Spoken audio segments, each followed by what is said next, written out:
Uma boa tarde a todos e a todas que estão presentes aqui conosco hoje, nesse nosso encontro. Já agradecendo, né, primeiramente vocês que estão do outro lado da telinha, conectados, aguardando para a gente iniciar esse nosso encontro. Agradecer o Roger, né, que é colaborador Thomson Reuters, ele é do setor de experiência do cliente, ele vai falar um pouquinho melhor sobre ele depois. Um agradecimento especial à Renata Batista, né, também que é colaboradora, ela é especialista no assunto de imposto de renda pessoa física, então ela que vai trazer esse tema importante para a gente agora no mês de abril, né, que a gente sabe que começa as entregas no imposto de renda, vai até maio, então acredito que ainda é essa a data de entrega. Então a Renata e o Roger, né, estão aqui para falar um pouco dessas mudanças, né, da atualização do imposto de renda, e como todas essas informações que a gente está trazendo vai ajudar vocês aí em preencher esse formulário, imposto de renda, enfim. Tá na telinha também o nosso QR Code, tá? O QR Code que dá direito a você que está participando aqui do nosso encontro a um desconto especial, certo? Você é só preencher o formulário, ler o QR Code, preencher o formulário, nós entraremos em contato com você para verificar suas necessidades, né, em relação ao sistema e aplicar o devido desconto do webinar, né, para aqueles que fecharam o contrato. Eu vou deixar aí a Renata e o Roger falar, que eles têm muito mais conhecimento nesse assunto, né? Eu passo para o Roger também se apresentar e posterior a Renata, e depois ela já começa também com a apresentação. Muito obrigada, sejam bem-vindos. Estava no mudo aqui. Obrigado, Silvânia. Agradeço pelo convite mais uma vez. Agradeço o pessoal que está conseguindo também tirar um tempinho aí da tarde hoje para estar participando aqui conosco. Eu sou o Roger, trabalho aqui no time de experiência do cliente, na Domini já faz 8 anos, então a gente acompanha aí o dia a dia dos contadores, sabe quais oportunidades, enfim, a gente está bem próximo aí dos nossos clientes para conseguir cada vez evoluir junto com vocês. Tá? Hoje a Renata, nossa expert de imposto de renda, vai contribuir com a gente. Eu vou apoiar ela aqui nas perguntas, então quaisquer perguntas vocês podem encaminhar no chat, que ali no final da sessão a gente vai responder alguns pontos. Tá? Então fique à vontade para fazer as perguntas que eu vou selecionando, depois no final a gente faz uma conversa com a Renata aí para poder esclarecer os itens que a gente não conseguir passar durante essa sessão de hoje.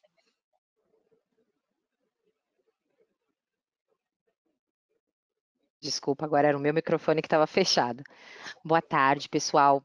A gente vai fazer uma roda, basicamente, de conversa com vocês, porque eu sei que a declaração do imposto de renda envolve muito mais os aspectos práticos, a parte de preenchimento, dúvida em como declarar, se está ou não está obrigado, enfim.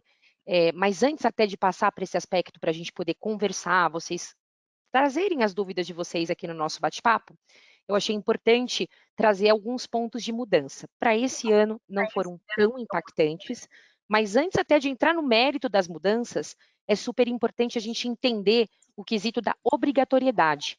Quem que está obrigado, quem que não está, e a partir disso entender as mudanças que, como eu passei do ano passado para agora, não teve tanta coisa, tá? Foi mais em relação a limites, algumas situações atípicas que aconteceram em 2024, como a atualização de bens pelo valor de mercado. Então, as mudanças mais impactantes foram nesse quesito, mas no finalzinho a gente vai mostrar para vocês.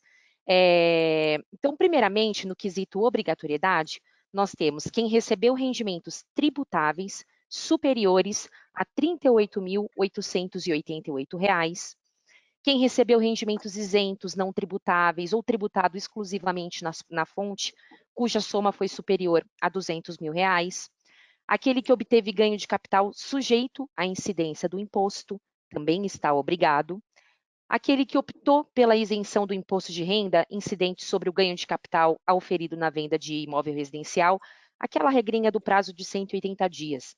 Vou até relembrar um pouquinho para vocês, porque pode ser que vocês tenham uma situação como essa.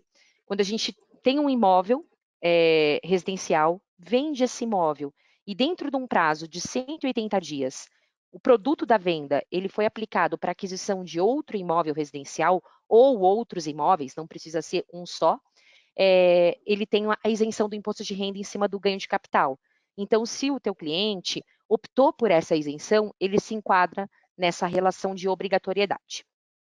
Além disso, aqueles que possuem bens ou direitos de valor total superior a R$800 mil, aquele que passou a condição de residente aqui no país em 31 de dezembro de 2024, os que realizaram operações de alienação em bolsa de valores, de mercadorias, de futuros e assemelhadas, cuja soma foi superior a R$40 mil ou com apuração de ganho líquido sujeito à incidência do imposto de renda, bem como em relação à atividade rural, quem obteve receita bruta da atividade rural em valor superior a R$169.440 ou que pretenda compensar, agora no ano de 2024, né, ou posterior, prejuízo dos anos anteriores ou do próprio ano calendário de 2024. Quem também teve a titularidade de trust e demais contratos regidos por lei estrangeira, com características similares a trust, em 31 de 12 de 2024. Quem optou pela atualização a valor de mercado dos bens imóveis, que foi uma situação atípica que aconteceu em 2024, que possibilitou que os imóveis fossem atualizados a valor de mercado, existia um prazo para isso, né? E, consequentemente, ficaram sujeitos a um imposto de renda sobre o ganho de capital mais baixo. Então, quem fez essa opção pela atualização, pagou o imposto de renda sobre o ganho numa alíquota mais baixa, também está obrigado. Aquele que optou por declarar os bens, direitos e obrigações detidos pela entidade controlada, direta ou indireta, no exterior, como se fossem detidos diretamente pela pessoa física, e aqueles que auferiram rendimentos do capital aplicado no exterior, nas modalidades de aplicação financeira e de lucros e dividendos de entidades controladas. Então, aqui nós temos o rol de quem está obrigado. Eu me enquadrei em apenas uma situação. Por exemplo, eu optei, meu rendimento tributável não está na faixa, eu não tenho mais nenhuma condição de obrigatoriedade, mas eu ou o meu cliente fizemos a opção pela atualização a valor de mercado de bens imóveis. Então, essa situação por si só já te coloca na condição de obrigatoriedade. Então, essa condição, ela tem que ser observada de forma individual, tá? Não é um conjunto, duas ou mais te colocam como obrigado. Não, de forma alguma. Se a pessoa física se enquadra em qualquer uma dessas situações, ela está obrigada à declaração do imposto de renda. O que pode acontecer? E na prática acontece bastante. Eu me enquadro numa condição de obrigatoriedade, mas eu apresento a declaração em conjunto com meu marido. Aí eu não preciso, nem tem como eu apresentar uma declaração separada, tá? Mas se eu estou obrigada, ou eu vou apresentar separada, ou eu vou constar vou apresentar em conjunto com o meu marido. E a mesma regra vale para os filhos também. De repente, um dos filhos se enquadra em alguma condição de obrigatoriedade, ainda pode ser declarado como dependente. O que faz? Inclui na declaração dos pais, de um dos pais, ou separado. Aí é planejamento tributário, para ver o que gera uma economia, né? Num caso como esse, por exemplo, a condição de obrigatoriedade só está pela atualização a valor de mercado dos bens, mas aquele dependente, por exemplo, não tem rendimento, não tem nada que vá aumentar a carga tributária de quem vai incluir essa relação de dependência. Então, compensa, né? Ele precisa, de alguma forma, apresentar a declaração, mas pode ser constando como dependente sem problema nenhum. O fato da gente ter uma pessoa física enquadrada na condição de obrigada a apresentar a declaração, não quer dizer por si só que essa declaração tem que ser apresentada em separado, de forma alguma. Ou apresenta em separado, ou em conjunto, aquilo que tributariamente for melhor, né? O que compensar para fins fiscais, o que gerar menos imposto para pagar. E isso pode ser feito, esse planejamento tributário dentro da pessoa física, pode ser feito sem problema nenhum, ok? Agora, as formas de elaboração, que foi um outro ponto que também mudou um pouquinho, porque antes nós tínhamos aquele aplicativo, né? Podia abaixar o aplicativo do meu imposto de renda, e aí, através dele, a declaração era feita. Para esse ano mudou um pouco, precisa abaixar quem quiser fazer, né? por dispositivos móveis, ele precisa abaixar o programa da Receita Federal. Então, é dentro do programa da Receita Federal, não é mais aquele programinha separado, à parte. Então, se porventura vocês possuem o programa dos anos anteriores, desconsiderem, porque através dele não vai dar para fazer nada. Precisa baixar o programa da Receita Federal. Então, nós temos a forma de apresentação, ou através do programinha baixado via download no site da Receita, né, relativo ao exercício de 2025, ou vai acessar o meu imposto de renda lá no site da Receita, ou vai baixar o aplicativo nos dispositivos móveis, tá? Nos dispositivos móveis. Então, o que precisa fazer?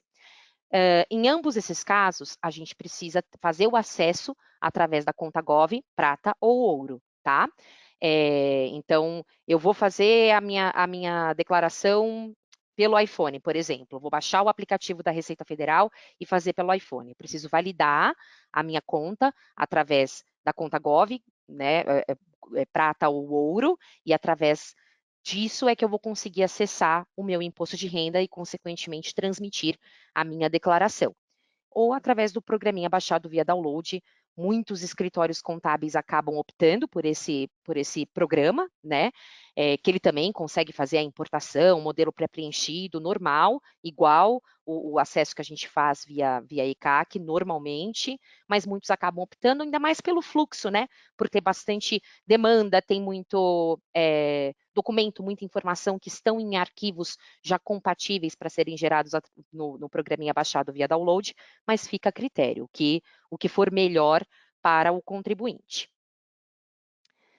Falar um pouquinho sobre a declaração pré-preenchida, que deu o que falar, porque, aliás, todo ano ela dá o que falar, né, por conta dos erros, principalmente no primeiro dia, né, no 1º de abril, que o pessoal entrava e não conseguia puxar ou dava erro.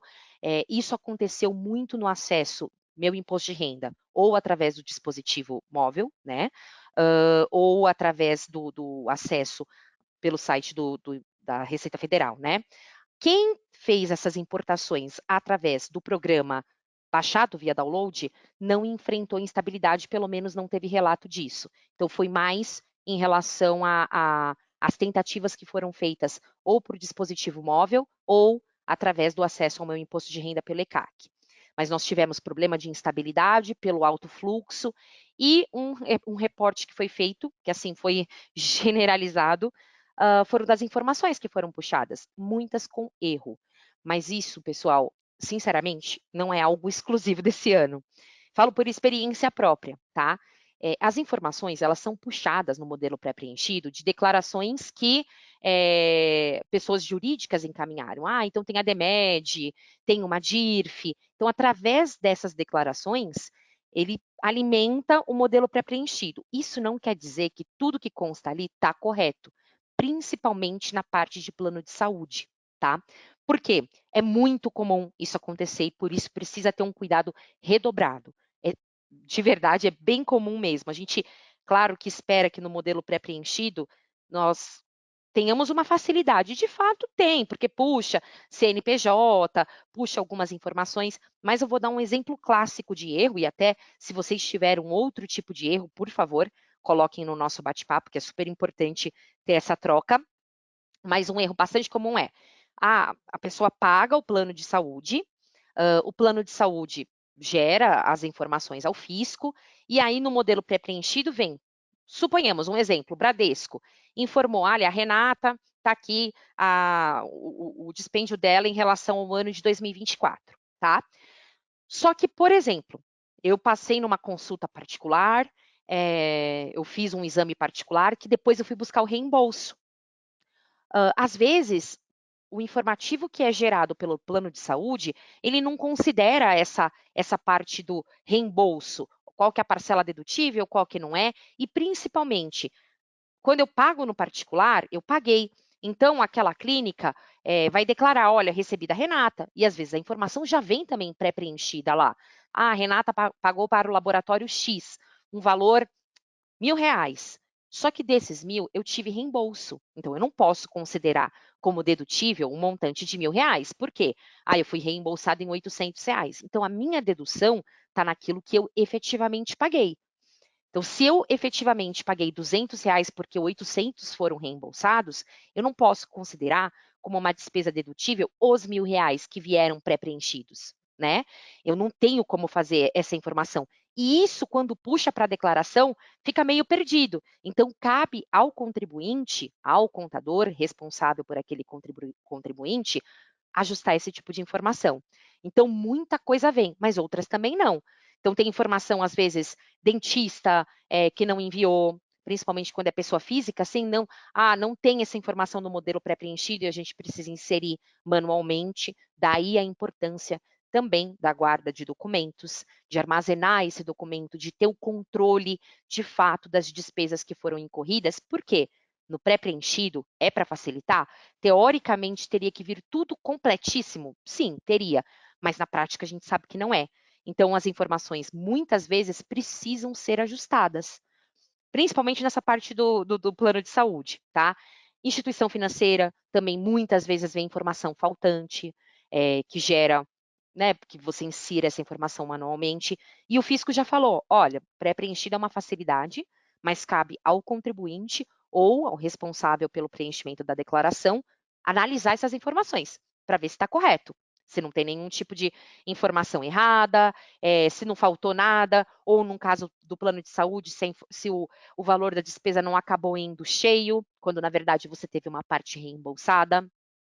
Então, muita atenção nesse modelo pré-preenchido. Não confie em 100%, porque tem muita informação que precisa ser ajustada. São raros os casos em que a gente se surpreende, nossa, veio tudo perfeito, eu não precisei fazer ajuste nenhum no meu modelo pré-preenchido. São raros os casos, tá? Na grande maioria das vezes, precisa checar a informação e realmente fazer algum tipo de ajuste, ok? Inclusive, Renato, eu fiz a minha pré-preenchida, acho que foi sábado, domingo, e um ponto aí que tu falou realmente não veio correto, só eu só bati o olho ali, que foi das instituições financeiras. Eu já fui lá Então, no aplicativo. No aplicativo do branco, já exato. tirei os extratos e já fiz os ajustes. Sim.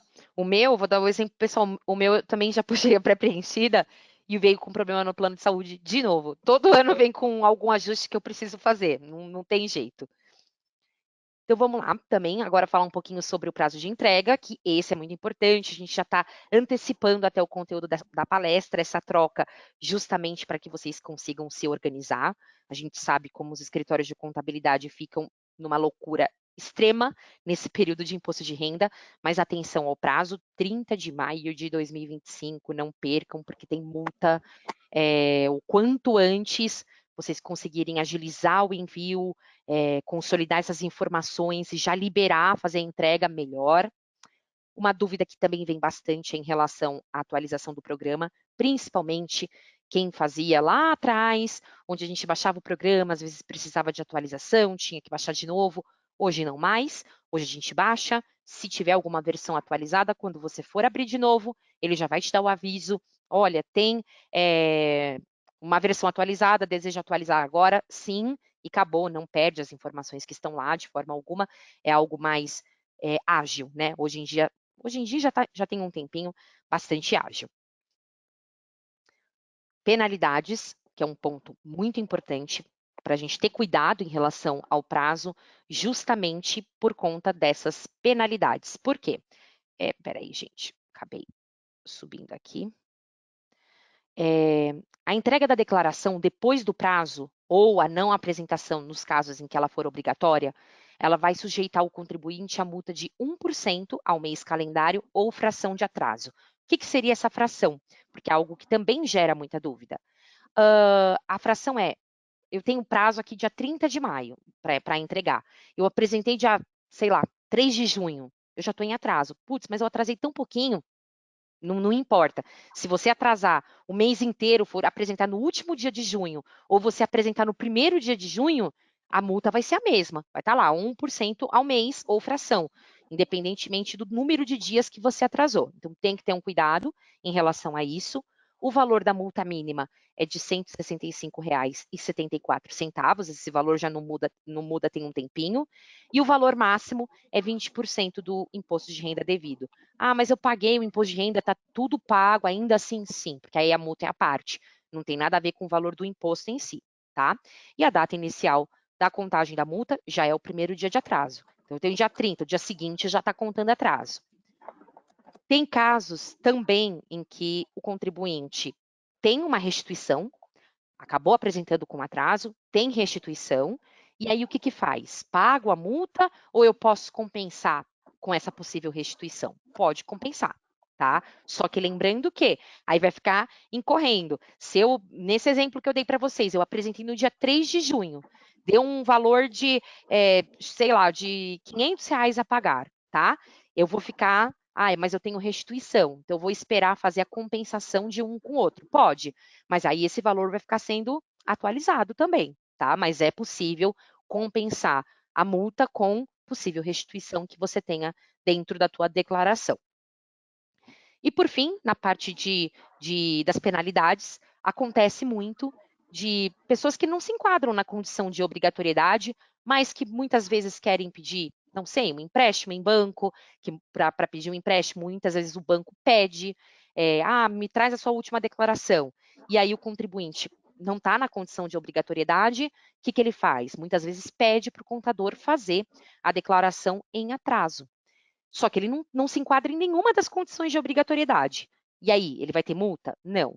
Se esse contribuinte está desobrigado da entrega da declaração, o fato dele apresentar, né, espontaneamente, não imputa na aplicação de multas. Então, se ele não está em nenhuma das condições de obrigatoriedade e apresentou em atraso para atender uma demanda administrativa, que seja um empréstimo em banco, por exemplo, aí ele não tem aplicação da multa justamente pela condição de desobrigado em que ele se encontra, tá?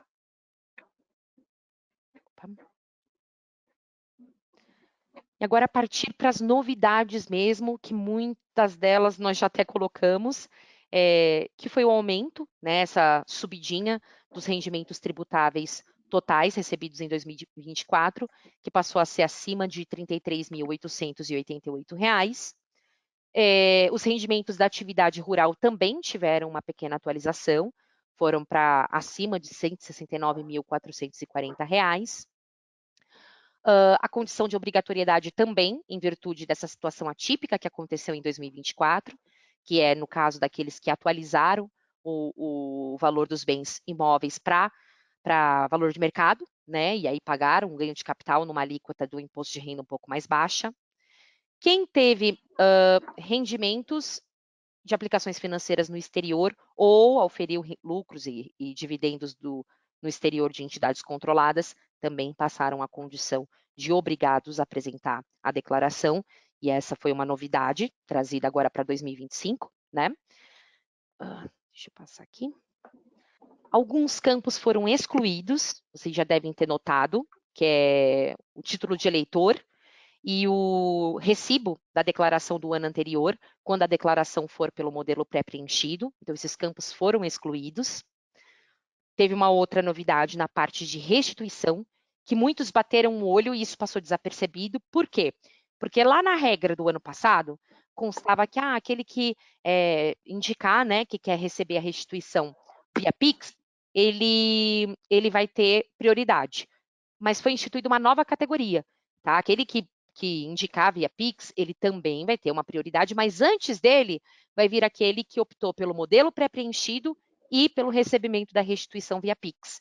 Então, eles passaram um à frente daquele que só colocou o Pix para fins de recebimento da restituição, tá? Então, se você optou pelo modelo pré-preenchido e colocou para receber a sua restituição via Pix, você se entra numa lista de prioridade.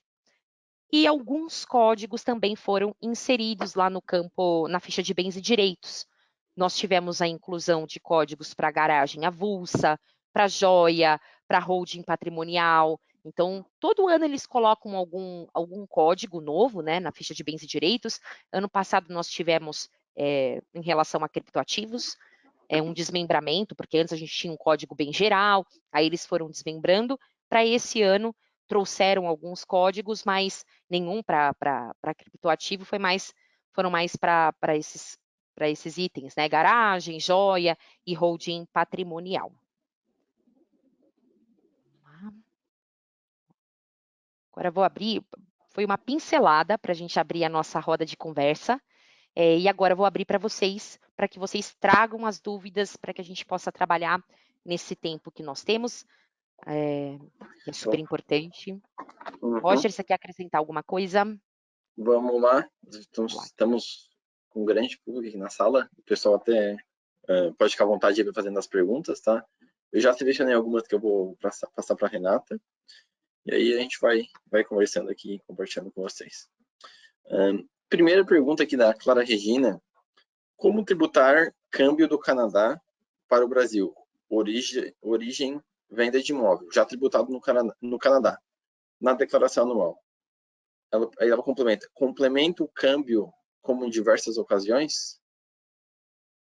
Eu não entendi essa parte do complemento câmbio, mas o que acontece? Eu tenho um imóvel do exterior, é isso? E aí ela vendeu, e esse imóvel está sujeito à apuração do ganho de capital. Mas provavelmente ela já recolheu algum imposto, se eu bem entendi, já recolheu algo lá no Canadá, que deve ser um tributo incidente nessa operação, só que agora ela precisa da baixa na declaração aqui, né?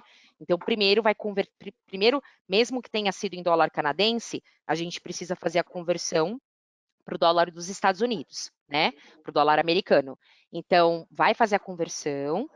Dessa conversão, você vai trazer o montante para real e a partir dele é que você vai oferecer a tributação, tá? Então, eventual ganho de capital que você tenha na venda do teu imóvel, mesmo do exterior, ele está sujeito à apuração do ganho de capital. Se você pagou algum imposto equivalente lá, você pode compensar o eventual imposto que foi pago no exterior, aí precisa do documento juramentado, né, traduzido, para que seja feita a compensação, e aí você recolhe eventual diferença pelas nossas regras aqui do Brasil, tá? Mas pode ser feita a compensação. Deixa eu só confirmar se o Canadá, porque normalmente eles permitem quando a gente tem acordo para evitar bitributação. Deixa eu ver se o Canadá tem. Já passo.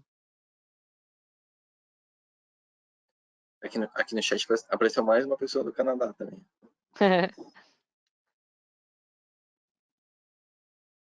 Legal. Tem. O pessoal agora o pessoal, instiguei eles, estão fazendo bastante pergunta, então vamos ter a meia hora cheia Aí que agora. é bom, né? A gente vai. A principal parte é essa, é que a gente possa trabalhar na dúvida de vocês.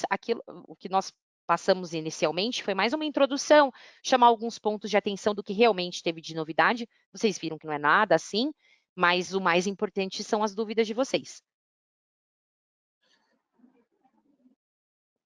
Vamos lá. Mas tem sim, tá? Para responder quem é do Canadá, Brasil e Canadá têm acordo para evitar a bitributação. Então, pode compensar o imposto que tenha lá. Certo. Tem uma pergunta aqui também da Letícia. O exemplo dela. Uma pessoa que trabalha de carteira assinada teve rendimentos acima de 33.888, sendo obrigada a entregar a declaração. Porém, ela também tem um MEI, que seria um CNPJ ali da atividade dela também. Como isso fica no imposto de renda?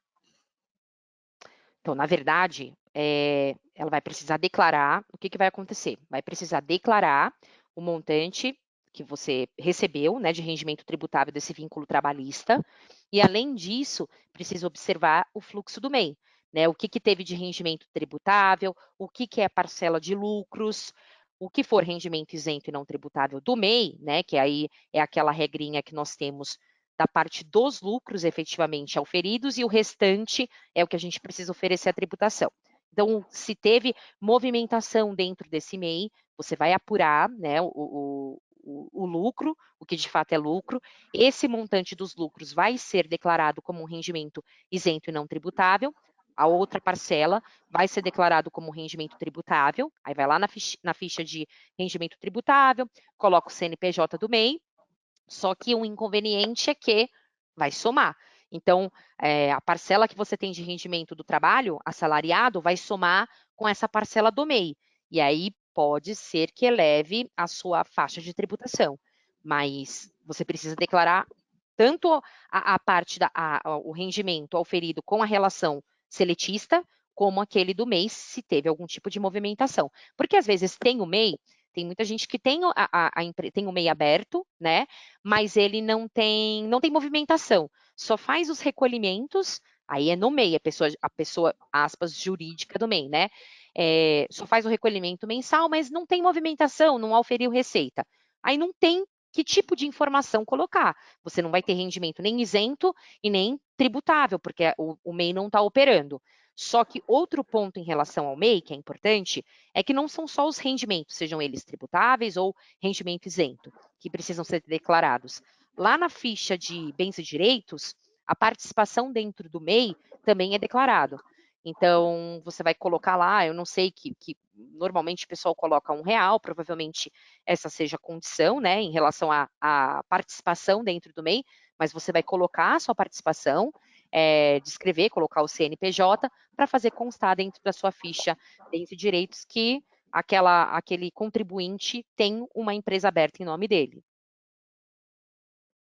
Até o... Opa, pulei a pergunta aqui que o Bruno, pegando teu gancho que a gente está falando no MEI, o Bruno já aproveitou e perguntou, mas sou obrigado a informar o rendimento tributável do MEI ou posso informar somente o lucro isento, no caso? Não, infelizmente, na verdade, tem que informar os dois. Parcela de lucro e o que não é lucro, e você vai considerar como um rendimento tributável. Isso que é o ruim, porque quem tem essa relação seletista, ou eu ofiro rendimento de aluguel, ou tem outro tipo de renda, eu sou autônomo, presto serviço de forma autônoma na pessoa física, vai precisar somar, infelizmente sim. Vou aproveitar que tem uma pergunta do Adilson, já voltando um pouquinho naquela primeira pergunta que a gente fez lá do Canadá, que ele é um sistema parecido. Havendo acordo de reciprocidade, eu só posso usar até o limite percentual da alíquota devida no Brasil? Ele coloca um exemplo aqui. Se foi pago 30% nos Estados Unidos e aqui é devido em alíquota menor, eu zero. É isso? Exato, é isso mesmo. É isso mesmo, tem essa limitação. Não saiu ainda perguntas e respostas, enquanto você passa para a próxima, e eu até abro aqui, e não saiu perguntas e respostas desse ano ainda, gente, pasmem, mas não saiu.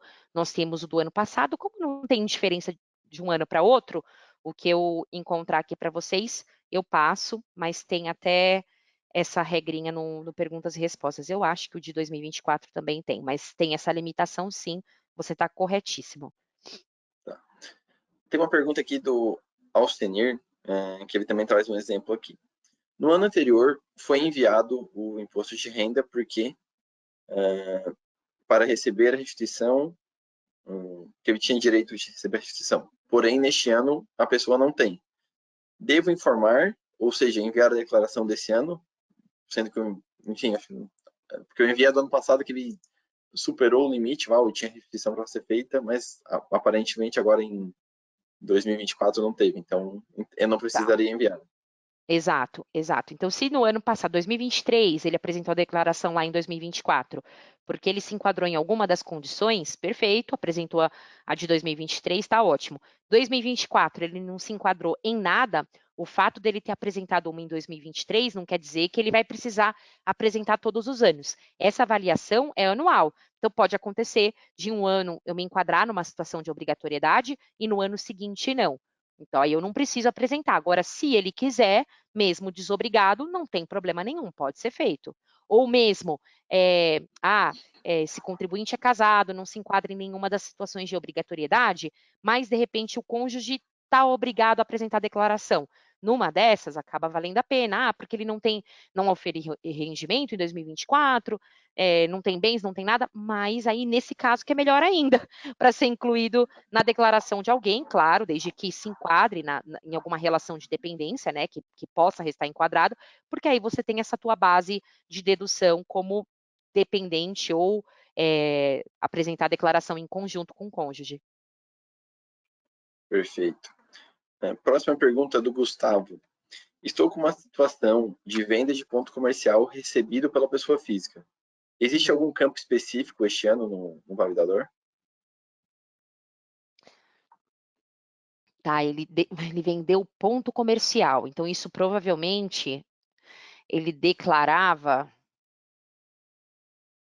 ele tinha uma loja, ele tinha alguma coisa que ele vinha declarando a participação, pelo que eu entendi. Então, isso fechou e ele tem o ponto que o imóvel continua dele, é isso? Será que dava para Isso. complementar?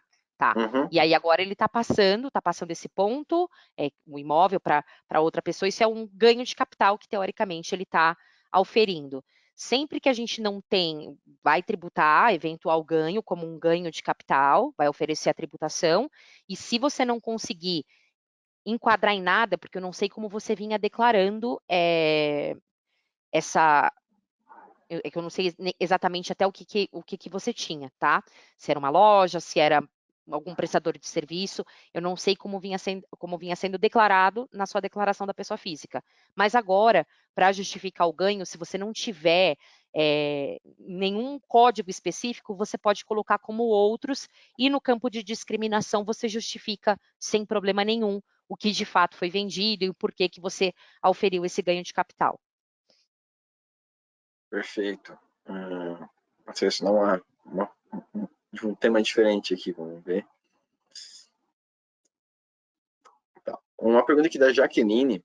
Se o contribuinte pegou o recibo de fisioterapia, mas o profissional é autônomo e não atingiu o limite da obrigatoriedade e não entrega a declaração, pode dar algum problema para quem usou o recibo?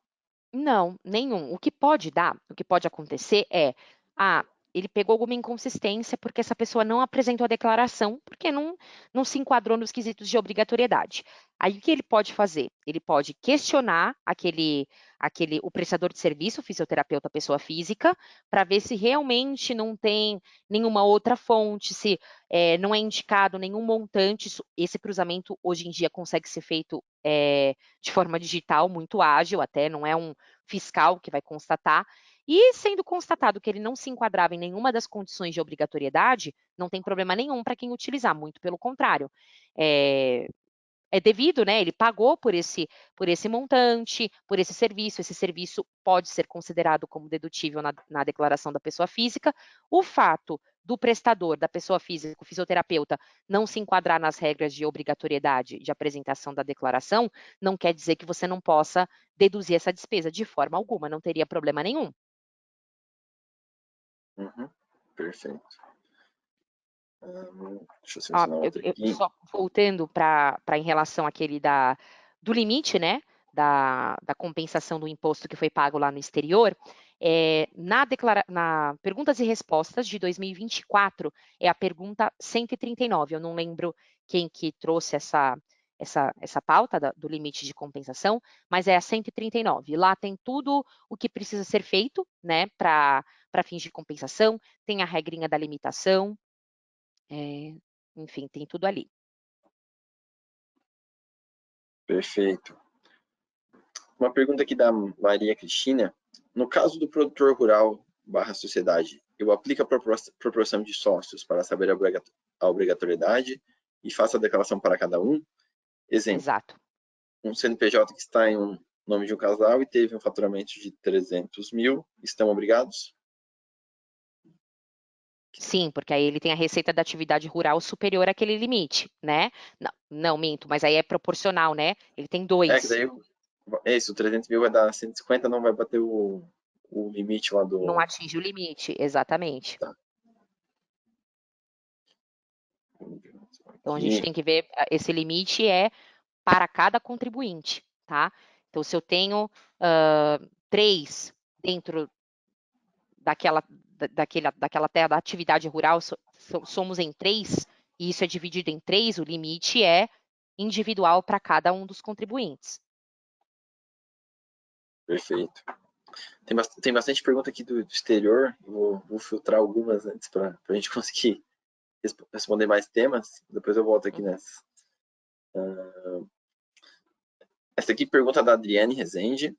Gostaria de perguntar qual a forma correta de declarar o valor que foi pago de condomínio de um apartamento que tenho alugado. Tá, mas aí você tem um apartamento alugado no exterior, é isso? É no exterior? Não, essa aqui não tem relação com o exterior, tá? Acho que é um móvel no Brasil. Ah, tá, é condomínio. Então, na verdade, não teria nem por que declarar, porque ele ele não muda a base do imposto de renda. O pagamento do condomínio, ele não é considerado como uma despesa dedutível na declaração da pessoa física, tá? Então, a não ser que, porventura, você faça livro caixa, não sei se desenvolve a sua atividade de forma autônoma, faz escritura, o livro caixa, e aí isso entraria como uma despesa dedutível em razão da sua atividade autônoma. Mas não sendo esse o caso, sendo, por exemplo, você tem o seu apartamento que é declarado, né, na ficha de bens e direitos. Todo mês paga o condomínio. Esse condomínio, ele não vai mudar, ele não é considerado uma despesa dedutível para a tua declaração do imposto de renda. Então, teoricamente, nem precisaria entrar. Mas, caso você queira, acho que nem tem campo específico. Deixa eu ver. Quero declarar o condomínio que eu estou pagando. Vou colocar como outros, mas não vai ter influência nenhuma na tua base do imposto de renda. Deixa eu abrir aqui. Deixa eu abrir a declaração, uma que eu utilizo como modelo.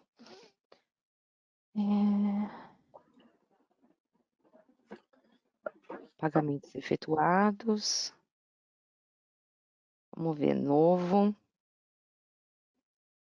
Não vai ter nem código específico para isso. O que vai colocar realmente é como outros. Você poderia colocar como outros e indicar o pagamento, mas não vai mudar a tua base de cálculo do imposto de renda, tá? Porque, infelizmente, não entra como uma despesa dedutível. Tem uma pergunta aqui do Edinaldo também. Essa aqui de aposentadoria tem algumas, mas eu selecionei dele aqui que eu acho que é um bom exemplo. Um aposentado fez uma revisão da aposentadoria e recebeu o valor de 70 mil no ano de 2024, referente a essa reclamatória. Ele estaria obrigado a declarar, visto que está aposentado pelo salário mínimo e com idade acima de 65 anos? Tá, é que isso provavelmente vai entrar para ele como rendimentos recebidos acumuladamente, né? Então ele faz o recebimento de um salário mínimo, mas ele recebeu de uma vez só 70 mil reais, né?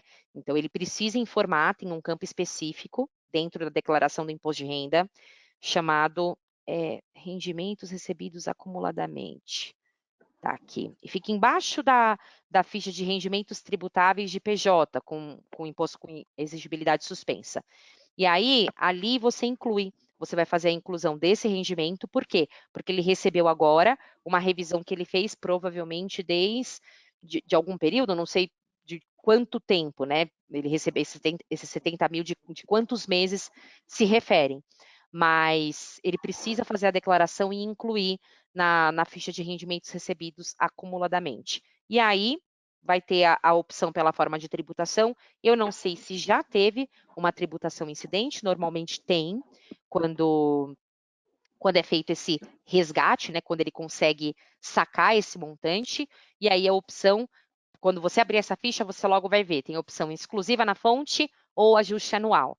E aí ver o que compensa mais para aquele contribuinte, lembrando que se você coloca opção de ajuste anual, o que vai acontecer? Ele vai somar com os rendimentos tributáveis àquele um salário mínimo que ele recebe por mês. Então, vai somar e aí provavelmente vai dar um valor de imposto a pagar. E se ele coloca exclusivo na fonte, eventual imposto que ele tenha sofrido de retenção, aí não pode compensar. Precisa ver o que compensa mais para ele, montar a declaração, mas o campo específico a ser declarado, pelo que foi colocado aqui, realmente é na ficha de rendimentos recebidos acumuladamente. Ok. Próxima pergunta do Acelino. Uma pessoa tem um consórcio de veículo desde 2022 e nunca declarou. Eu posso declarar esse ano informando em 2023 o total de 2022 mais 23 e em 2024 eu somo o valor pago no ano? Ou devo retificar as declarações de 2022 e 2023? Tá. O correto é retificar. Isso não vai ter influência nenhuma no imposto no imposto de renda desse contribuinte. O mais correto é retificar, porque você pode fazer tudo agora. Vou colocar todo montante e discriminar lá. Só que aí você vai precisar, aspas, como se estivesse fingindo que é algo novo, que não é correto. Então, o procedimento correto é, vou retificar para colocar as parcelas que eu paguei lá, o meu consórcio de 2023 e 2024, eu vou declarar agora, somando aquilo que eventualmente eu paguei em anos anteriores. O procedimento correto realmente seria esse. Vai ter impacto? Vai ter prejuízo no imposto? Não, não vai, né? Porque ali a gente está lidando com uma ficha de bens e direitos, onde não tem influência dentro do cálculo do teu imposto, tá?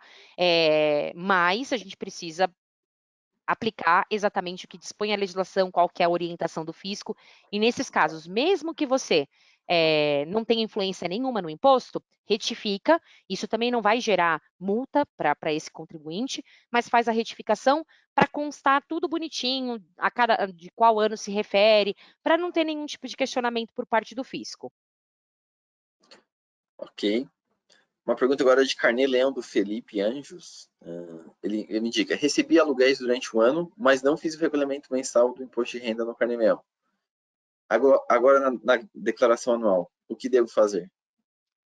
Agora ele ficou Rezar para um não, pouquinho maior. não pegar a brincadeira. É porque isso acontece muito, a gente sabe. O autônomo, normalmente, ele recebe mensalmente esse montante e acaba não recolhendo o carnê-leão. Na prática, acontece isso em 95% dos casos. O que é importante colocar para vocês? E acho que ano passado a gente também falou isso sobre a obrigatoriedade do carnê-leão. O carnê-leão, ele não é uma faculdade do contribuinte, tá? E se eu quiser eu recolho, se eu não quiser eu não recolho. Diferente do recolhimento do imposto complementar, né? Porque o imposto complementar, o que tem de diferença? Eu tenho uma fonte A, B e C. Cada fonte calcula o imposto de renda com base no rendimento que me paga, certo? Aí o que acontece? Quando eu somo esses rendimentos, eu vejo que as retenções que eu sofri de cada uma dessas fontes pagadoras, na verdade, foram inferiores ao montante do imposto devido. Então, eu posso estimar isso e aí eu faço o recolhimento complementar, que esse não é obrigatório, eu faço se eu quiser. Se eu não quiser, eu declaro tudo na minha declaração e vou pagar o imposto no momento da apresentação, né? Aí eu parcelo, pago à vista, o que quer que seja. Já o recolhimento do carnê-leão, ele é obrigatório, ele não é uma faculdade. Aí o que acontece? Na prática, muitos acabam esquecendo, não fazem o recolhimento mensal. Quando chega na declaração do imposto de renda, vai declarar, você precisa somar todos os rendimentos do ano, vai declarar na ficha de rendimentos tributáveis, recebidos de PJ ou de outra pessoa, no caso de pessoa física, né? E aí, o que acontece? Eu não vou ter imposto pago, não vou ter lá aquele imposto pago, eu não vou ter informação nenhuma. Vou recolher tudo de uma vez só. Perfeito, isso pode ser feito, vai recolher de uma vez só. Só que o fisco pode entender o quê? Olha, você se enquadrou, como você recebeu de outra pessoa física ou de uma fonte do exterior, na condição de obrigado ao recolhimento do carnê-leão e não o fez. Então, ele pode cobrar, mesmo que você prove para ele, olha, eu incluí tudo na minha declaração, ofereci tudo à tributação, estou recolhendo, vou recolher o meu imposto de renda, ainda assim, ele pode cobrar o multa e juros, mesmo que você demonstre que o principal foi recolhido. Então, tem essa situação chata que pode acontecer. Eu sei que, na prática, a grande maioria dos autônomos não faz, o que é um erro, né? Por quê? Você já viu casos de pessoa física serem autuados em relação à falta de recolhimento do carnê-leão? Já. E não foi uma coisa assim super, nossa, uma vez na vida que eu vi. Não, já aconteceu. Então, agora não tem muito o que fazer. Ou vai recolher com mês a mês em atraso. Tem essas duas opções. Ou você faz toda a declaração, inclui tudo na declaração, recolhe o imposto, e aí pede, pelo amor de Deus, para não ser pego, recolhendo, né, com a cobrança, uma fiscalização, cobrando eventual multa e juros, mas sem cobrar o principal, claro. Ou faz o recolhimento em atraso, mês a mês, incorrendo multa e juros em cima desse montante. Vai ter que recolher o principal, mais multa e juros por mês de atraso, né? Por cada mês de atraso. Não vai recolher de uma vez só. Então, eu tenho que observar, mês de janeiro, quanto que eu recebi, quanto que eu tinha que recolher em cima dele, calcular minha multa e juros, e assim por diante. Então, tem essas duas situações, tá? Ou inclui tudo agora, oferece a tributação e torce para não ser pego, né? Ou recolhe mês a mês com multa e juros, e aí depois que fizer o recolhimento, apresenta a declaração para fazer constar lá o imposto pago via Carnê-Leão, que esse é o procedimento que o fisco adoraria que todos fizessem, né? Eu receber antes o imposto de renda. Mas o Carnê-Leão até para o contribuinte, enfim, é bem interessante até por questão financeira, né? Que não vai deixar para pagar aquele montante todo lá na declaração anual, então também isso é importante estar levando em consideração. Exato. E entender essa obrigatoriedade, isso é muito difícil, porque como a gente não é algo que frequentemente a gente escuta falar, alguém foi autuado porque não recolheu o Carnê-Leão, não é uma coisa que a gente escuta com uma frequência. Eu já vi, tá? E não foi um caso só, não foi uma coisa super isolada. Já vi casos assim, mas a gente vê mais casos de situações que passa. Ah, eu faço tudo na minha declaração, vai passando. Mas uma hora pode dar problema, né? E a gente precisa ter essa ciência, entender da importância do Carnê-Leão e da obrigatoriedade dele, não é uma opção, é realmente uma obrigatoriedade. A opção é o recolhimento complementar, que ainda assim, esse eu tô com você, Roger, mesmo aquele que já sofre a retenção do imposto de renda, poxa, mas ele tem várias fontes, já sabe, todo ano vem baita valor para pagar do imposto de renda. Não espera, né, para fazer, já recolhe o que conseguir antecipar através do recolhimento complementar, é melhor, porque aí a bolada também reduz um pouco na hora do pagamento, né? Você já sabe que está nessa situação, o que puder antecipar, eu sou bem a favor de adotar essa linha. E só para finalizar o assunto do Carnê-Leão, hoje, pelo nosso modo de contabilidade da Domínio, a gente consegue fazer os lançamentos e gerar o arquivo para importar lá no site da Receita, tá? Então, quem, enfim, tem clientes do Carnê-Leão, principalmente médico, né? Eu sei que dentista também são as principais atividades, então já também consegue fazer por dentro do sistema da Domínio. Vou selecionar mais uma aqui, um tema diferente, vamos ver. Ó, tem uma pergunta aqui do Leonardo. Qual o valor declarado de um imóvel adquirido em 1994 e que não estava sendo declarado e foi escriturado e registrado em 2024, sendo que o valor convertido ainda é baixo em relação ao valor real do imóvel? Isso acontece mesmo. Na verdade, se ele é. Só me recapitula aqui, ele é um imóvel de 84, mas que ele só foi regularizado em 2024, é isso? Isso, de 94 e foi regularizado 30 anos depois, em 2024. Mas o regularizado que diz eu peguei escritura, alguma coisa assim, é isso? Foi Talvez? escriturado e registrado em 2024. Tá. O que acontece? Que aí para o imposto de renda, muita gente confunde. O imposto de renda, ele não se baseia em escritura, tá? E nem em escritura, nem em valor de contrato, nada disso. Ele se pauta pelo que foi pago, tá? Então, o que num caso como esse, um imóvel de lá de 84, que nunca foi declarado, mas provavelmente sempre foi da família ou dessa pessoa, tá? Precisaria retificar para fazer constar nos últimos 5 anos, e o valor é o valor, aí como que vai puxar isso? O valor que ele pagou lá em 84, que aí tem as taxas, as conversões, né? Tem a tabelinha, porque são moedas diferentes da que nós trabalhamos hoje. O fisco disponibiliza essa tabelinha de conversão para trazer para a tabela atual, e eu já te adianto, o valor realmente vai ficar muito baixo. Esses imóveis antigos, a gente tem casos de imóveis que hoje valem milhões, mas que vem sendo declarado como 50 mil, 100 mil reais. Por quê? Porque, infelizmente, o valor do imóvel não atualiza. A gente não tem possibilidade de atualização do valor do imóvel. Ele sempre vai ser declarado pelo valor que você pagou. Então, eu comprei um apartamento por 300 mil. Paguei 300 mil, e o pagamento, o que integra o pagamento? Tudo. É entrada, são juros também, numa hipótese de financiamento, tudo isso compõe o teu custo de aquisição, o valor daquele imóvel. Então, é o montante que você pagou por ele. Paguei no total 300 mil, só que esse imóvel foi lá 300 mil em 2010. Hoje esse imóvel está valendo 2 milhões, por exemplo. Ainda assim, você vai continuar declarando por 300 mil, pelo valor que você pagou. Então, infelizmente, não atualiza. Então, precisa pegar o valor que foi pago lá em 84, O ideal seria fazer a retificação da declaração dos últimos 5 anos, para fazer constar esse imóvel e pelo valor que foi pago em 84, aplicando as conversões para a moeda atual, e é esse o valor que você vai declarar. Ah, mas tá, a escritura só passou agora. O imposto de renda ele não se baseia em escritura, nada. Então, muitas vezes pode acontecer do valor de escritura estar diferente do valor que você efetivamente pagou. E para o imposto de renda isso pouco importa. Ele quer saber o quanto que você pagou, o quanto que saiu do teu caixa. Ah, 300 mil? Putz, se esse imóvel foi para 1 milhão em um ano, pouco importa. O que aconteceu? No ano passado, a gente teve essa possibilidade de atualização do imóvel para valor de mercado. Mas isso acontece de uma forma bem eventual, porque fazia tempo que eu não via essa possibilidade de atualização. Então, pôde no ano passado. Por hora, para esse ano, já não tem mais essa figura.